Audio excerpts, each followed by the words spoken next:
Welcome to EVONA Origin Stories, the space podcast where we look to bring you extraordinary leaders from within the sector and their fascinating stories of early life, career, and how they broke into the space industry.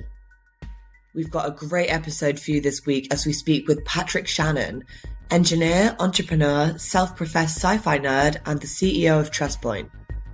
The work that TrustPoint are doing is really, really groundbreaking. They are essentially commercializing GPS, developing an alternative global navigation satellite system.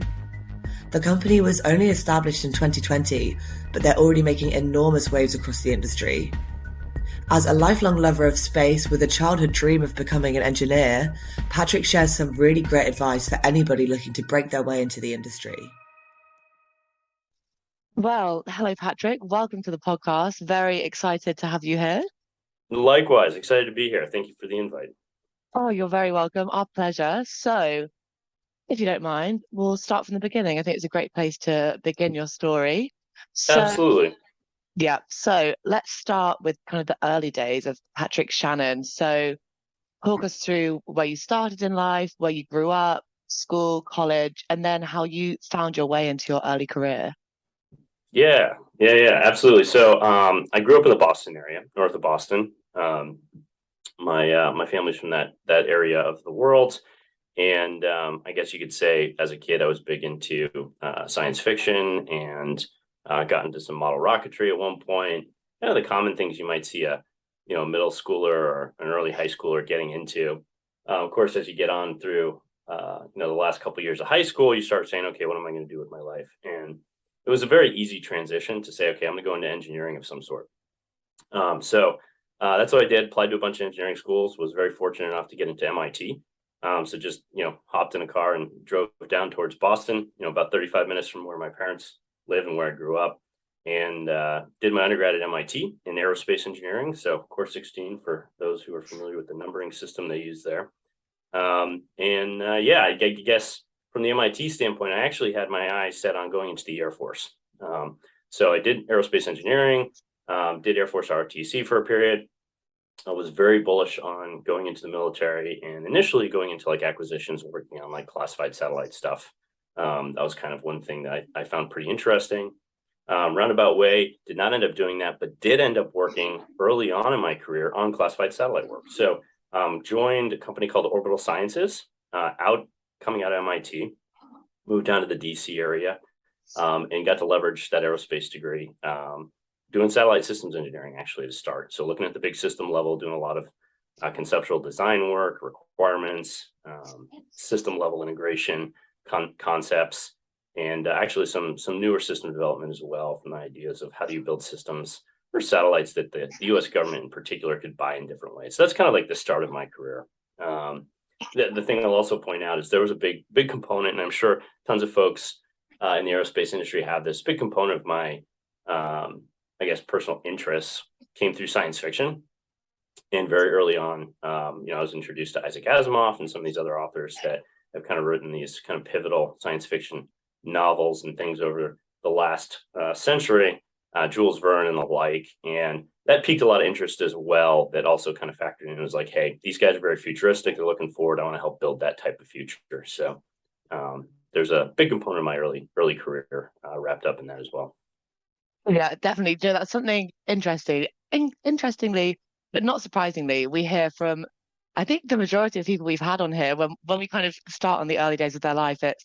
I was so into sci-fi as a child, and it's such a nice kind of story when we're speaking to people in the height of their success, when they've really achieved these goals, and we talk about when they were a child, and it's so interesting to hear that you didn't quite know what you wanted to do, but you knew a general direction you were going in, and from just a kid loving sci-fi to all of the kind of different things you were exposed to when you were going on this journey. You didn't take the path you necessarily thought, but look where you are now, making big change. Exactly. Yeah, exactly. Definitely. So that's your story and so that's your early career, which obviously now we're at TrustPoint. I think it would be really good to kind of tell our listeners a bit about TrustPoint, what they do, how they fit into the sector, and also kind of where you see them being in the next 5 years. Yeah, great question. So, I'll actually give maybe 30 seconds leading into TrustPoint because kind of there's a nice ramp into it. So I was at Orbital Sciences, was doing some engineering work, ended up doing some proposal work and business development, and then ended up working at a corporate strategy. And so I was able to see kind of the life cycle of an aerospace business, understanding, throughout a couple of year time frame, how does that company do R&D? How do they do systems? How do they do sales? How do they do strategy, finance? And that started kind of piquing my interest towards the business side of aerospace.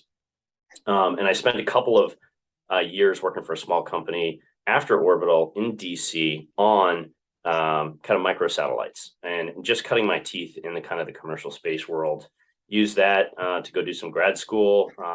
Did grad school at Stanford and then have been living in Silicon Valley ever since. And in Silicon Valley, after graduating from grad school, it's all been aerospace startup work, both as a consultant and an executive.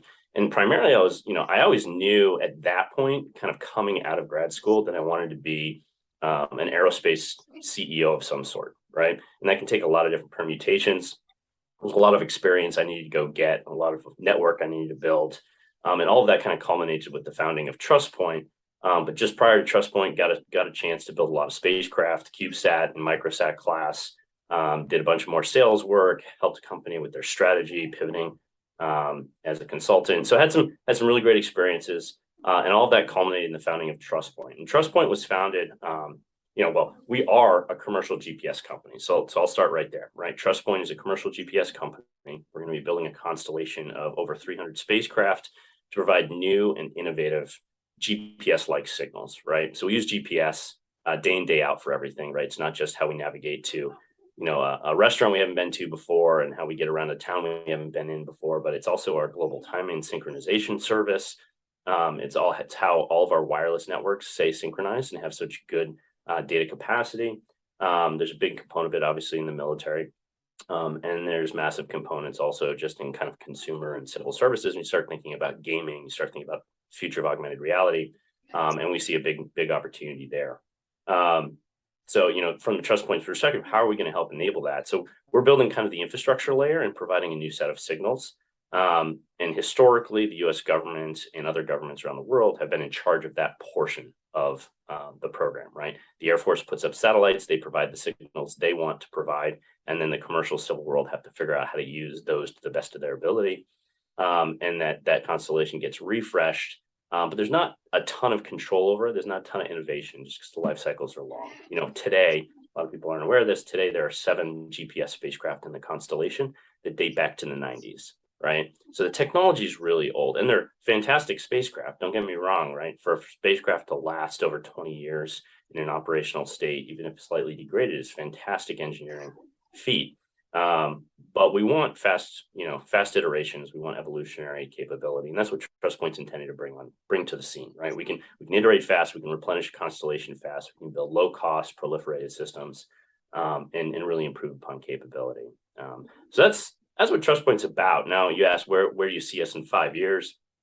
I see us being an owner and an operator of a constellation that has 300-ish satellites in it, providing this global service of time and position, and really helping enable or proliferate a lot of cool applications that can't meet, or can't do what they need to do with existing GPS, right? And some of those applications I've kind of hit on, but like autonomous navigation is a big one, both on the land when you think of self-driving cars, as well as in the air when you think of drones, drone delivery.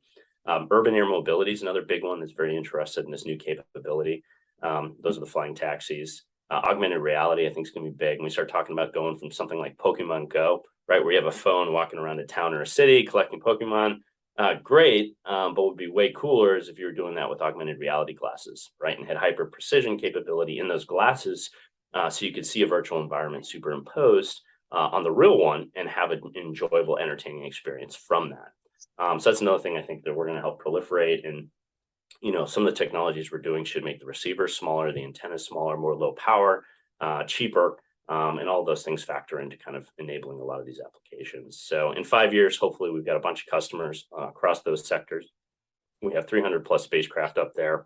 We're providing a global service. We're a global company with, hopefully offices on a couple of different continents. And yeah, I'd be super excited if we could do that in the next 5 years. Oh, I think it sounds like you will achieve that. I think everyone at home, the thought of an augmented reality Pokemon Go, I think that's a really great example for people. I think they don't really realize how much this technology is so ingrained into everything we do. When you open your phone, if you're lost, if you're trying to get home, it's all completely reliant on this. And something that which you touched on, was really interested to read, was that a lot of these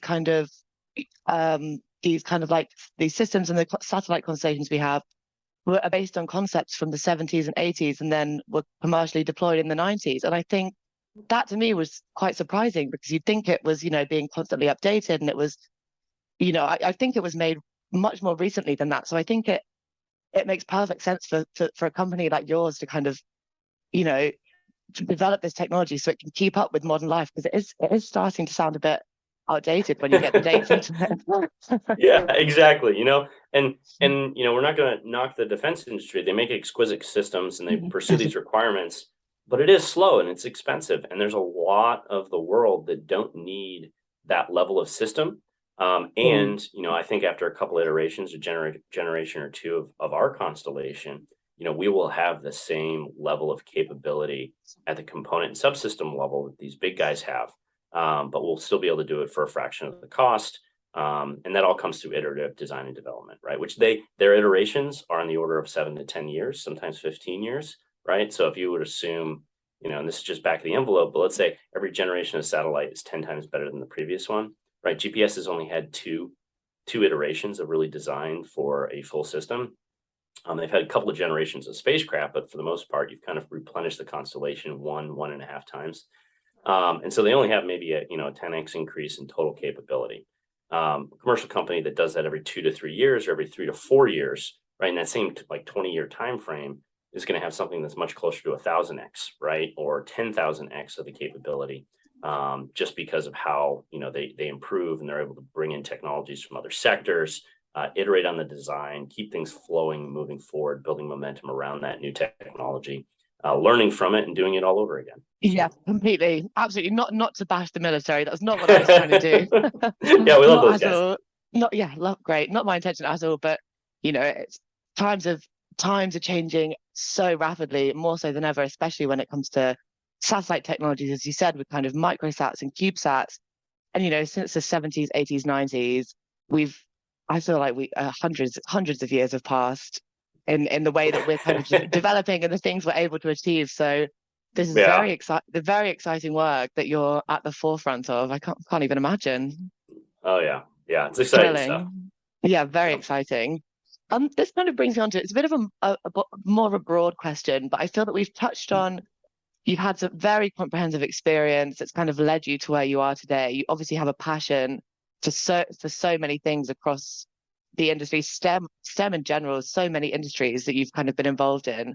Now that you're very much embedded into the industry, you've made this name for yourself, you're doing amazing things.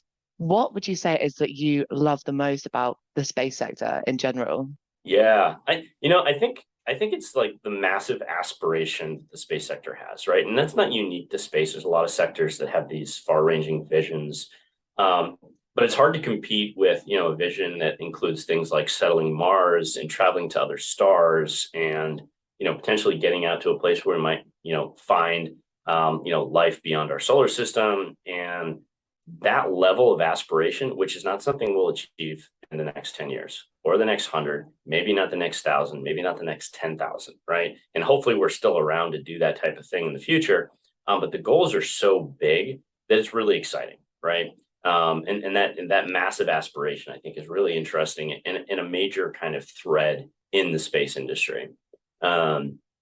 And it's kind of an underlying, source of energy, I think, for a lot of people that are in it, to some extent, right? It's one thing. I think there's a big difference. If you just take the rocket community, maybe 10 years ago, right?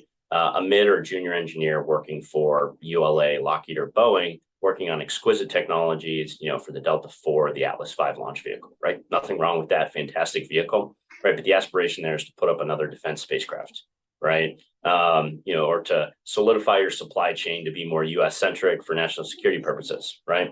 Very important, very valuable. But that same job, right? Whether they're working on a turbo pump or some avionics cards. That same job at SpaceX has a whole different appeal, right? You're building an avionics card or a turbo pump or, a structural bracket even, right? That's intending to be a small step on the path to Mars colonization. And it's just a very different feel and drive behind that activity. And I think that goes across like the communication sector. It's different between building, an old school geo communication satellite versus some of these new, LEO mega broadband, mega constellations doing broadband and other things of that nature. So yeah, it's pretty cool. Yeah, I completely agree. And it's so nice to hear you talk about that, because I completely agree. Everyone I speak to in this industry, I think the common denominator and the kind of underlying factor is this passion, and as you say, the aspiration for exploration and discovery and what is possible, which seems so impossible, but it's not, because we're doing it, and there's so many incredible things going on. And it's kind of what unites the sector. And it's so great to speak to all these people who are so passionate. And how can you not be when you're talking about space and what is possible? And I think it nicely ties into what we spoke about at the beginning. And it always seems to stem back to childhood and this love for exploration that people have, that kind of it ties so well into kind of a future career in this industry. And that brings me on to kind of quite an important topic that at EVONA we're very passionate about. I'm sure you've heard us talk about this before.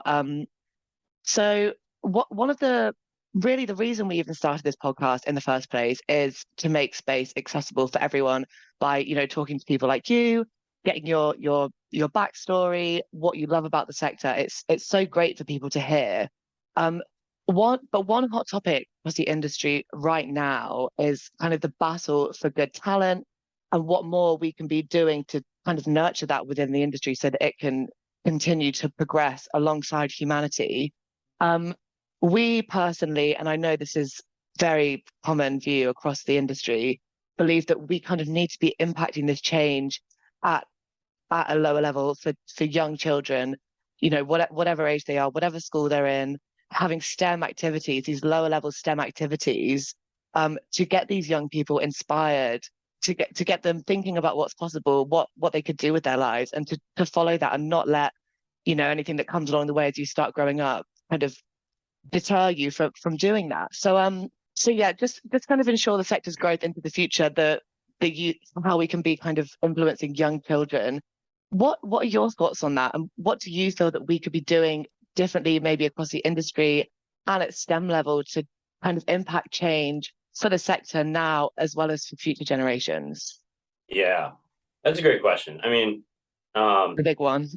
Yeah, it is a big one, and there's a couple points I'll make there. So I think the first one, and I think it's just the easy one, especially with younger kids, is the science fiction side of things. And I'm not saying we should go out and promote science fiction, but I think it'd be valuable to draw a difference between, kind of pie in the sky science fiction, of which there are plenty. I would say Star Wars is in that particular grouping, and hard science fiction.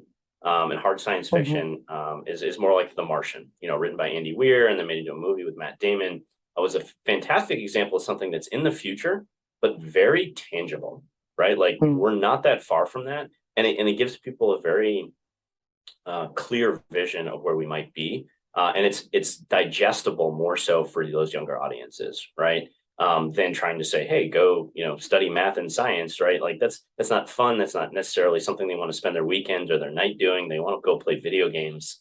But if you give them some content like that and help point them in the direction of things that are a little visionary, but also, realistic, I think that would help, right? I think that's interesting and valuable to those younger generations. The other thing I would say, has to do with like tangible projects, and I would say that this is like way better now than it was, when I was growing up, right? When I was growing up, you could buy an erector set, you'd play with Kinects and Legos, but there wasn't really a whole lot beyond saying like Lego Technics, if anyone remembers that, in the way of like robotics or programming, right? Like I went to a computer camp one summer for a couple of days to learn C++, and that was pretty cool. That was insightful.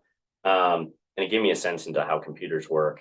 But there wasn't a lot of opportunity for that. Today, we have things like Raspberry Pi and Arduinos. We've got all sorts of different robotics kits. People can build little websites.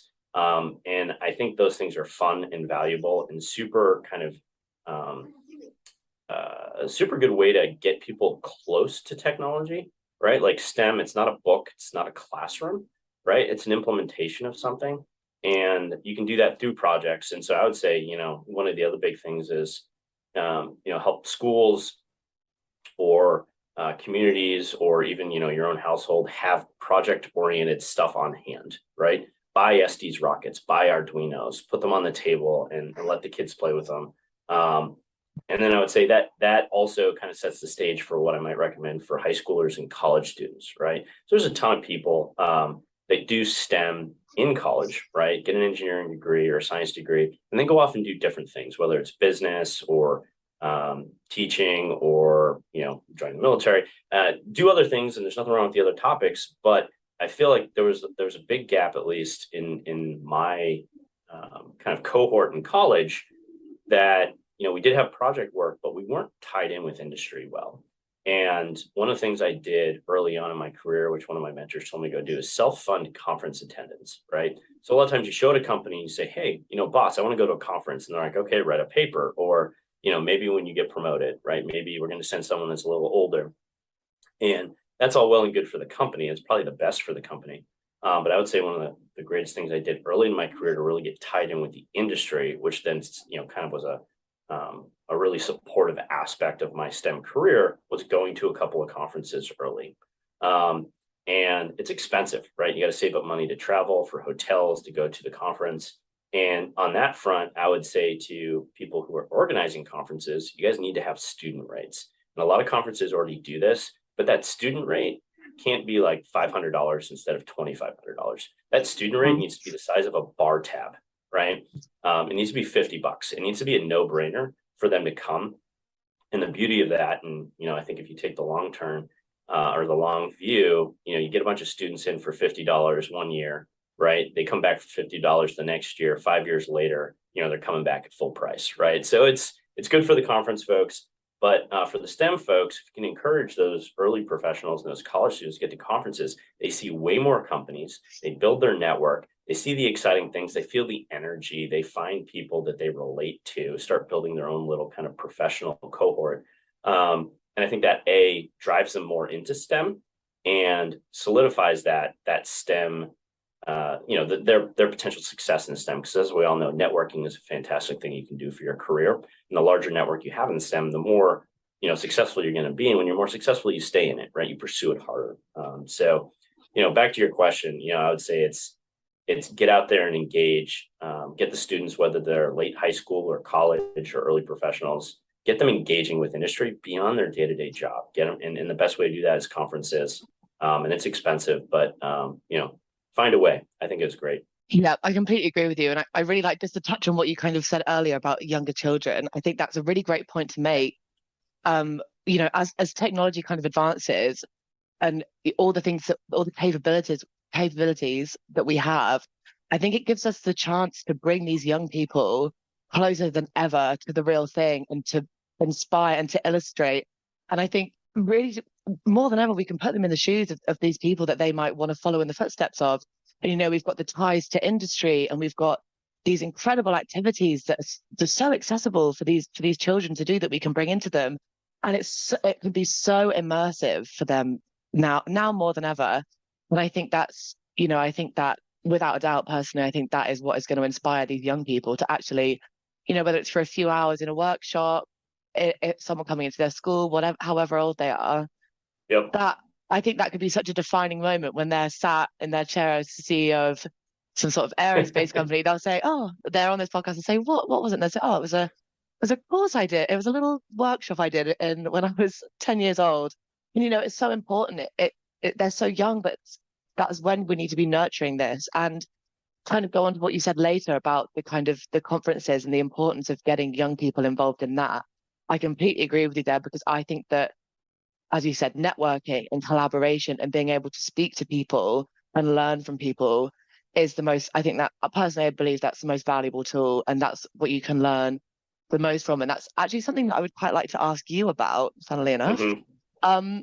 So I'd be really interested personally, and I think anyone listening that might want to follow in your footsteps would be really interested to know, is what would you say will were the best resources that you've identified and utilized over the years, whether, it was, as we said, courses, conferences, programs, mentors, anything that helped you segue into the sector? Yeah, really good question. And, I thought a little bit about that just because other folks have asked me, right? Like interns that we've had at TrustPoint have kind of said, hey, what can I do during the school year to kind of progress my career? And I think there's a couple of really nice periodicals where you got to find. So we're talking STEM in general. Of course, I'm thinking about space. And I think, getting a subscription to a periodical in space. So, early on, I bought a subscription to Space News.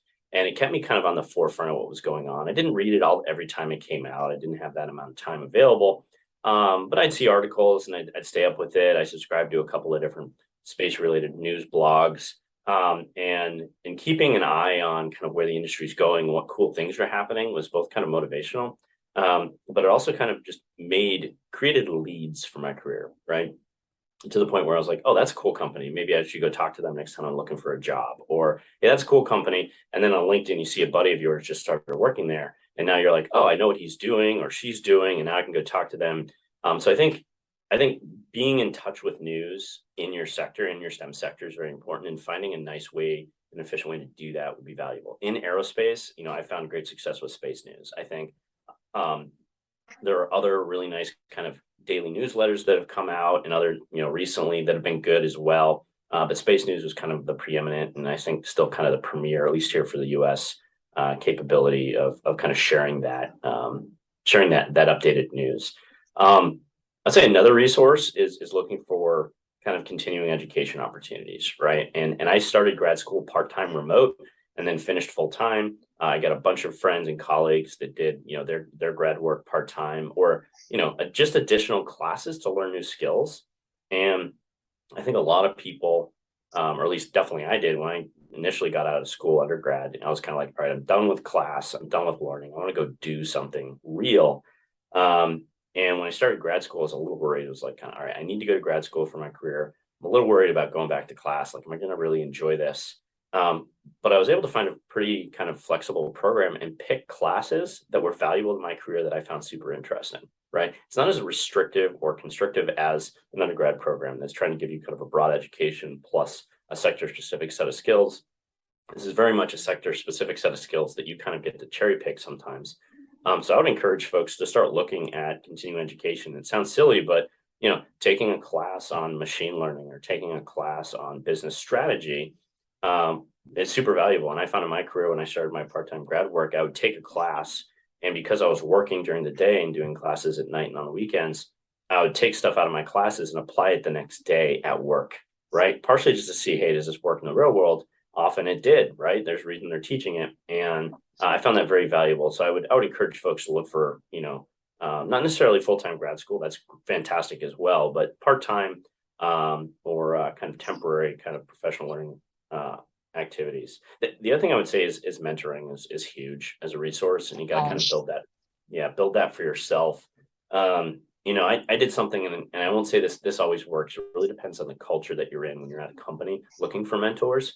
But be open about your goals and aspirations as you look for mentors, because there's going to be mentors that kind of see that and go, oh, that's really exciting. I got this young, motivated, energetic person.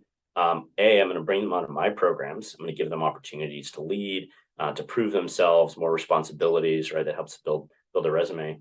But you can also get the folks that have kind of gone through that same trajectory that you're talking about, right? So as a junior engineer at Orbital Sciences, I went around and I told people, I was like, I love working as an engineer, but I want to run one of these companies someday. And there's, a good percentage of the people were like, all right, don't get ahead of yourself here, Patrick. You're too far out over your skis. You're a junior engineer, you're going to do junior engineering work. And that's what I did do, junior engineering work, right? But then there's a handful of folks that are like, I like that, right? And they would send little opportunities my way. And if you stack enough of those opportunities up, you can accelerate your career pretty nicely. So, I'd say find some mentors, do that by being open with what your aspirations are and your interests are. And it might bite you in the butt every now and then. I'm not going to lie. There were some people who did not like how ambitious I was. And I don't know, I wouldn't say they were threatened. I just think they were like, hey, we got a job to do. Like, I don't want you thinking about 10 years from now. I want you thinking about the deliverable next Friday. But the other side of that is, as long as you keep hitting your deliverables, the folks that are good, strong leaders and you want to be your mentor, are going to recognize, hey, this guy delivers and he has aspiration. That's the type of person we need on the team. So, that'd be my comment. And then stay in touch with those people, right? I got a couple of mentors from orbital sciences I still reach back to, one on the technical side, one on the business side. And you got to put effort into that. And I'm not particularly good at that, but I think it's super valuable because as your career grows, things pop up. You have questions, you need a little bit of help, you need an intro, you need some folks to bounce some stuff off that are kind of, professionally centric and minded that understand your career and your process, and having a couple of folks in your back pocket that you've talked to in the last month or two that you can just call on a random day and say, hey, you got 15 minutes to hear this. That becomes a super useful thing to have. And I would say, especially for an entrepreneur, nothing is more valuable at the early stage of a business than your network, because you're solving a ton of problems. You need a ton of people. Hiring is hard. And the best way to do that is to leverage your network. So that'd be the last thing. Push for mentors and stay in touch with them. Completely. I think that's a really great point to make. And I love the kind of, I think there's kind of a theme there towards that kind of, throughout that answer that you gave. I love the kind of analogy of the continued education and the keeping up with the space news and seeing all the exciting developments, because you never know what's going to interest you. And it could be something that you didn't know existed, and you never know what you're going to love. And if you keep up with the exciting things that are going on in the sector, and if you enroll yourself in a course that you find interesting, you never ever know what you'll end up loving. And if you keep following these interests and have a keen current interest in what's going on and the drive, as you said, some people might not like that, but you wouldn't be where you are now if you didn't do that. So good thing you did. And I think once you've kind of built this idea for yourself, and alongside you're building maybe a network and there's mentors that you've met, I think they do mentors, I think in the space sector, especially when, if lower level people come to them and say, I have big dreams. I think a lot of the time they see themselves in that person, and they want to help and they want to mentor them, and they want to tell them how they can sidestep obstacles that, maybe they experience themselves, that they wish that someone had been there to kind of help them out. So yeah, I just love that analogy of, just having an open mind, keeping up with it, and just seeing where it takes you. And I feel that your path was somewhat winding, but it must have been so interesting the whole time. And I think that gives you a really interesting insight and some really valuable kind of insights and advice that you could give to people. So that's, I think, something that would be really great for us to touch on, is advice that you would give to someone from either a technical or a non-technical background who's looking to enter the sector, either in this year or beyond. Yeah. In just a couple of words, dive right in, right? Don't be afraid of it. I think, there are folks that change jobs and, there's a little hesitation there or anxiety about, oh my God, I got a nice job now, making a good paycheck. I know the area I live in, but I really want to work for this company halfway across the country, doing something completely different. Right. And I think it's worth saying, if you've got a good head on your shoulders and you're excited about that, you're going to have the skill sets and the capability to do well. Right. And if you don't do well, but you work hard, there's going to be other opportunities at that company or in that vicinity that are going to be valuable to you. And you just pivot to that. That's perfectly normal, right? People are doing that all the time. And so I would say dive right in, and, recognize, especially in space, the sector is growing. There's way more work than there are people in the industry to do that work. So if you're coming in with or without a technical degree, there's a lot available. Right there, you guys are in this sector, right? There's massive demand for people, and if you can show up and learn those skill sets, on the job, people are going to hire you to do that. I did that. I hired a couple of guys on my previous job that had no technical background from the standpoint of formal engineering education. Right? They worked with their hands. They worked on technical systems, but they had no space background. Right? They had no engineering background, no real program management background. And, I interviewed them and they were super energized about the job. They had a ton of energy to invest to learn. We hired them, we got them trained up on the job, and they were fantastic professionals for the company, right? And over time, they gained more and more technical skills, which is what we needed. But we didn't need that on day zero per se. But it's absolutely something we were expecting within 12 and 18 months, and that's what we got. So I think a lot of people can do that, and I would be, I'd encourage folks that maybe are thinking about it just to dive in and see where it goes. I think there's so many different opportunities; it's really hard to go wrong. The other thing I would say is if you're interested and you don't know where to start or where to dive in, I think it comes back to the conference thing. Self-fund conference attendance, and I'd recommend folks that are interested in the aerospace industry to go to SmallSat in Utah, or maybe Satellite Show in DC. There's a few others that are really good too, around the country, that are smaller. But those two are the big ones to really get kind of exposed to a lot of companies and a lot of people. And, just networking a bit, having a beer with someone, a cup of coffee, walking around the exhibit hall, meeting companies, will give you those opportunities to dive in, right? And I will tell you, if I'm at an exhibit booth now or doing it and some student or young professional walks up and says, "Hi, I really would like to work for a company like yours," right? That's absolutely someone I want to meet, right? I want to put them in our HR pipeline. Maybe I don't have a job for them today, but people who are motivated to come work at a company like TrustPoint are someone I want to stay in touch with. I think that categorically would go across all of the aerospace industry, right? There's not going to be a lot of companies that are like, "Oh yeah, don't show interest in working for me," right? Yeah. Especially with how fast the industry is growing. So dive right in. The last thing I'll say is, be a nerd, be a geek about space, and get into it. Enjoy it. I saw a post on social media the other day discussing the differences between a geek and a nerd. I don't know how much this applies, but bear with me for a second. Nerds are hands-on, right? They're very much tied in with the technology, the capability, they're doing stuff. But a slightly higher level of that, kind of a little abstracted off, are geeks. And geeks are super fans, right? And they're a fan of technology, they're a fan of the applications, they like the players, they follow the news. And anyone can be a geek, right? And being a geek is kind of the first step to being a nerd. And nerds, for all intents and purposes, is what this industry is comprised of, right? And it's definitely expanding beyond that. We have some fantastic professionals that I don't think would self-categorize as nerds, and you need that as well. But I think for the early folks, getting in and being a fan of the industry, again, it comes back to space news, comes back to going to conferences. Dive right in, be a fan of it first, and get in it and be a driver.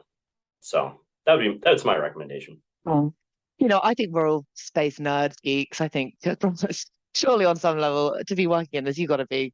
How can you not be? It's nothing to be ashamed of. I think it's amazing, and I love the dive right in. I think that says it all really, because as you said, it's a growing sector. It's massively expanding rapidly, and you can learn on the job, and people will give you the opportunity to do so if you're keen and if you're enthusiastic, because that's what they want in their company, and that's what they want. And I'm sure they were that person at one time that maybe, was thinking, do I have the experience for this? And just went up to that person and thought, do you know what, I'm just going to do this. I'm going to say it. And the amount of people that I bet one little conversation that maybe they had to force themselves to have probably changed the entire trajectory of their life. And like we've kind of touched on, even if you don't have the technical experience, coming from someone that worked in space sector recruitment, you don't need to be a scientist. You don't need to be an engineer.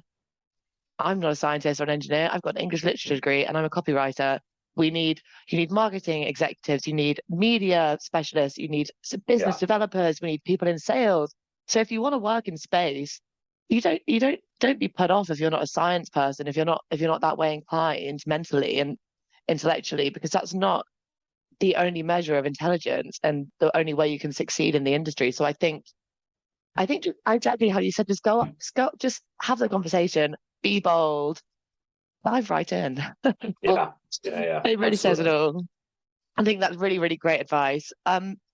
Final thing, Patrick, I wanted to ask you, it's kind of more of an overarching question, kind of more specific to your industry and also looking forward.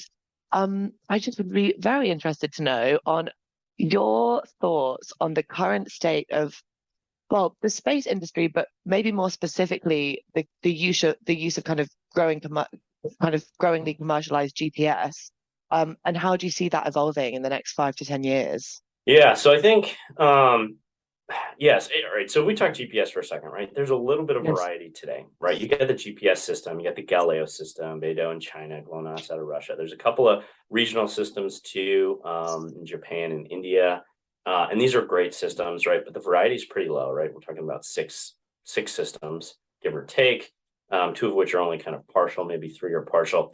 And they all kind of do the same thing. All the signals are in the same frequency. All the signals look roughly the same. There's some different modulation schemes and other things if you want to get technical about it.